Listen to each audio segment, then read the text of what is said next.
Christina Bohannan, a former Iowa state representative, is once again running for Congress to represent Iowa's 1st District, which includes much of southeast Iowa, including the Iowa Quad Cities.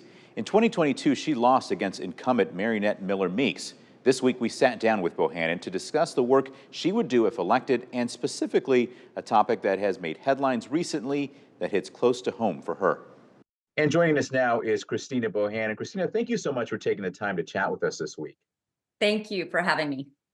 I'd like to, I was doing a little bit of research and thinking, okay, when did she announce that she was running for office again? And I was like, that must have been maybe weeks ago, a couple months ago. It's been 7 months since you made that announcement. Time flies. Time does fly. That is obviously not a lot of time in many ways, but enough time for you to knock on doors, to meet with people. I want to get a sense of what you're hearing from folks in Iowa right now. And if you can distinguish a little bit for us, how does that compare to what you were hearing 2 years ago? Great. Well, it is exciting what I'm hearing. I am knocking doors, I'm doing events, I'm talking to people all throughout the district, and people are excited about this campaign. I mean, I think the thing that's most exciting is people feel that this is a really, grassroots based campaign. We are talking to people all throughout the district, seeing what matters to them. And what people really want is a representative who is going to take their voices and their needs to Washington, D.C., and will really look for ways to make Iowans' lives better. And I think they feel that that is the kind of representation that they have been lacking over the past few years. We're in a moment right now politically where, Washington, D.C. is just full of people who take lots of lobbyist money, lots of corporate PAC money, and vote their way rather than the way that the people in the district really need to them to vote. And it's a time when political extremism really is running the show there. And so I think people are ready to turn down the temperature, to work together, to bring people of all parties together to do things that are right for this district and for the people of this district. And so I think that's the part I'm most proud of. It's what people, I think, are excited about in my campaign, is just a whole new approach to politics here that isn't about fighting between Republicans and Democrats, but is really just about getting back to basics, getting back to basic principles about representing people, representing Iowa. You have talked about Representative Miller-Meeks. One of her vulnerabilities, you say, is her stance on issues that you believe would impact IVF. Can you talk a little bit about that broadly, and also give us a sense of why this hits so close to home for you? I have a beautiful daughter. I am blessed for that. But when I tried to have a second child, um, I couldn't do it on my own. I had to pursue IVF, like many, many people across Iowa and across this district do. And, it didn't work for me, unfortunately. And it was a very difficult process. I don't think anybody who goes through IVF would say that it's not, physically, emotionally, and financially pretty difficult. But it is a miracle and a blessing for so many families to have a child this way who couldn't do it any other way. And so, I know that, and it makes me frankly angry to see representatives like Marionette Miller-Meeks who would, sponsor bills that would literally make IVF impossible to do. She signed on when she was in the Iowa State Senate to a bill almost identical to the one that the Iowa House of Representatives just passed a couple of weeks ago, that would expose technicians and embryologists, people who handle embryos every day, to prosecution for crimes, for dropping a vial or losing a vial. These are microscopic embryos. Anything that would damage those, those workers, those healthcare providers, would actually be subject to criminal liability for that. And she signed on to that bill, and then when she got to Congress, she did it again. She signed on to a life at conception bill. She co-sponsored this bill that would make IVF impossible nationwide with no exceptions at all. So, I don't understand how anyone would say that they are representing Iowa families when they are literally making it impossible for a lot of families to have children. That is unacceptable. It is extreme. It's reckless. And we cannot trust Representative Miller-Meeks on this issue. But, it doesn't stop there, because the truth is that she has a long record of wanting politicians to control reproductive rights and the decisions that every family has about, whether, when, and how to have a child. That same life at conception bill that I mentioned would ban all abortions across the country with no exceptions at all, not for rape, incest, or to save a woman's life. When she was in the Iowa Senate, she voted for a bill that would amend the Iowa Constitution to eliminate the state right to abortion altogether. She also said when she ran for the state Senate that she supported the 6-week ban that the Iowa legislature recently passed that would actually ban all abortions before 6 weeks, which is when most women don't even know that they are pregnant yet. She even voted against a bill that would guarantee the right to birth control in Congress. So now we're saying that women don't get the right to choose what kind of birth control they are going to use. If we want to stop unwanted pregnancies, if we want to stop abortions, which a lot of people would love to see happen, unwanted pregnancies aren't good for anyone.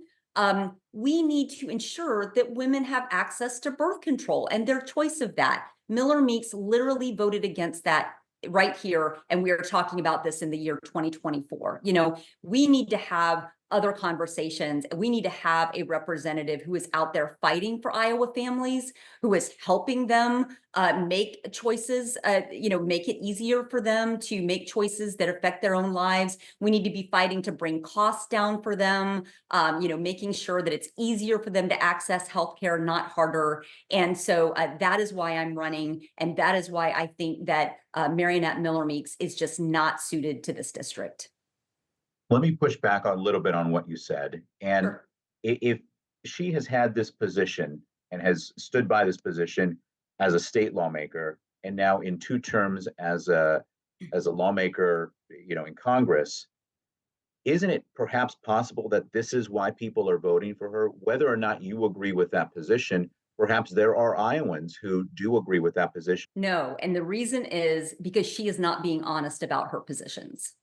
If she were being honest about her positions, if she was telling Iowans exactly where she stood and people still voted for her, no problem. I would say that's our choice, as voters, that's exactly how it should work. But that's not the case. She is not being honest about her positions. She is misleading voters about her positions. So for example, she will come out and say that she supports access to birth control, but then she voted against the Right to Contraception Act, which would have been the bill that would give Iowans and Americans their choice of birth control. And instead, she co-sponsored another bill that did absolutely nothing to protect the right to birth control, but it has birth control in the title. So then she says, oh, look, I supported this bill, but she's being very misleading and very disingenuous about her position there. She also said that she supports exceptions to an abortion ban. The fact is that she has signed on to a life at conception bill that would ban all abortions nationwide with no exceptions at all. And then the same thing with IVF. She came out and said, I support IVF. You can't have it both ways.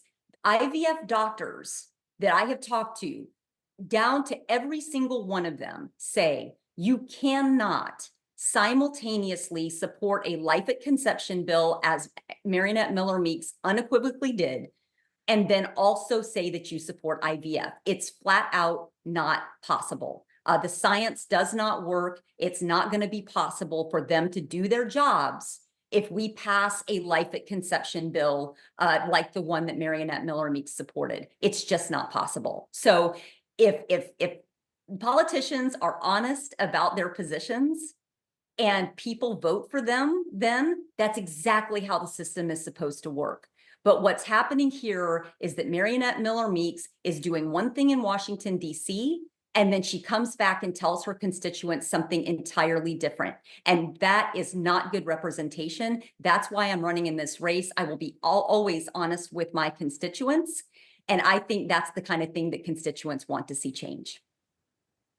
Okay, one last question. It's very difficult to predict what the situation in Ukraine and Israel is going to be 9 months from now if you were elected and you were to take office.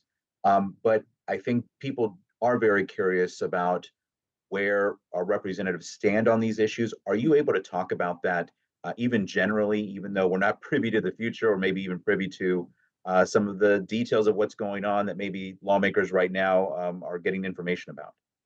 Yeah, I think it's absolutely critical that we stand up to Vladimir Putin, because if his efforts are successful in Ukraine, then this man is not going to stop. So the United States needs to take a hard line when it comes to stopping Putin.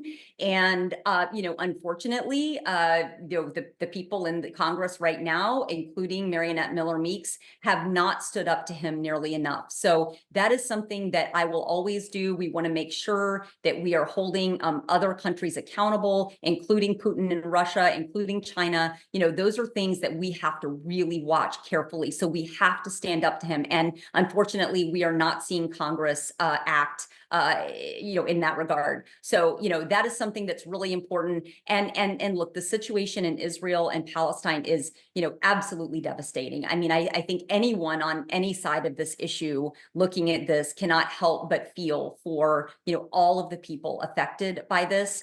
It is a very fluid situation. It's a complicated situation. I know that it divides a lot of people. And I think that, I will be watching the situation very closely. As I said, it's evolving, so who knows what it will be by the time I'm in Congress. But it is something that I am very carefully watching, and we'll probably have maybe more to say about it a little later on. All right, Christina Bohannan, much more that we could probably talk about, but we've run out of time here.